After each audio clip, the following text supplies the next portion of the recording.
नमस्कार दोस्तों, मैं ऋषभ भंडारी फ्रॉम भंडारी इन्वेस्टमेंट फिर से आपके साथ हूँ एक नए टॉपिक के साथ। मेजरली आज के डेट में मैं देख रहा हूँ कि कोई भी निवेश कर रहा है, उसको अपना इन्वेस्टमेंट का टाइम नहीं पता है कि मैं अपना पैसा किस चीज के लिए डाल रहा हूँ। दे जस्ट पैसा आया and they are just investing without knowing कि हमें को क्यों इन्वेस्ट करना है। सो बेसिकली मैं फंडामेंटल क्लियर करता हूँ। इन्वेस्टमेंट्स में 3 कैटेगरीज होती है: saving, investment and wealth creation. Saving का बेसिकली आपको उन तीनों को बकेट आउट करना पड़ेगा कि आपका पैसा इन तीनों में से किस चीज में पार्क हो रहा है। सेविंग को अपन लिटरली अगर ऐसे कैलकुलेट करें तो जो भी शॉर्ट टर्म में मध्यम वर्ग में आपको पैसे की जरूरत पड़ेगी उसको सेविंग्स में कैलकुलेट किया जाएगा। सेविंग का प्रिंसिपल है कि जो भी आपकी मंथली इनकम है उसका 6 times, suppose if you earn 1 lakh rupees a month, तो 6 लाख रुपए आपका सेविंग्स में होना चाहिए। वो किसी भी कैटेगरी में आप इन्वेस्ट करो, एफडी, लिक्विड, बॉन्ड्स, एनीथिंग जो एनी टाइम हाईली लिक्विड हो, उसको इन सेविंग्स में काउंट किया जाएगा। Second thing, investment.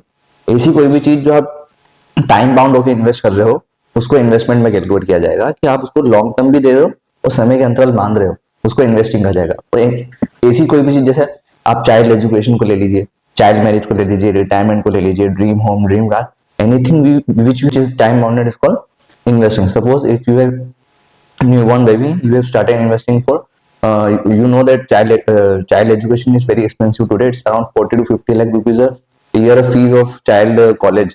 तो आप अभी से उसकी फ्यूचरिस्टिक इन्फ्लेशन एडजस्टेड रिटर्न निकाल के आप कैलकुलेट करके आप प्लानिंग कर रहे हो, उसको इन्वेस्टमेंट में काउंट किया जाएगा। इन दोनों के बाद जो आप एक्स्ट्रा सरप्लस हो वहां पर आप इन्वेस्ट करोगे, it's called for wealth creation और for a long term. Suppose इन दोनों के इन्वेस्टमेंट्स के बाद आपके पास कुछ अमाउंट बढ़ता है और you invest for far long time and the wealth created, उससे आपको एक पैसिवली इनकम आ रही है life long, you are financially free, your money is working on it, it's called wealth creation.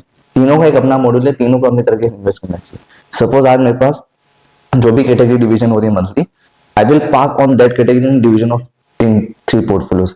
वो पोर्टफोलियो अगर रहेगा, मिडिल पोर्टफोलियो इन्वेस्टमेंट का मेरे गोल होने, जैसे मेरा गोल है कि रिटायरमेंट में मेरे को इतना कॉर्पस चाहिए, मेरे को एक कार खरीदनी है, मेरे को इतना बड़ा बंगला बनाना है। उन तीनों के लिए मैंने एक अलग कॉर्पसिंग बना रखी है, जो जब भी वो अचीव होगी मैं अपना जो गोल है उसको अचीव आउट कर दूंगा। बट इनके अलावा भी मैंने एक फंड कैटेगरी बना रखी है कि मेरे को लॉन्ग टर्म काम नहीं करना है, I want to be financially free. तो मैंने एक समय अंतराल बना रखा है कि मैं एट में 40-50s में मेरा मनी विल वर्क, मेरा इतना पैसा कॉर्पस बन चुका होगा कि वही उसका कंपाउंड इतना बनता जाएगा कि हर साल मैं उसमें विड्रॉ भी करूंगा, the money will never and. It's called wealth creation.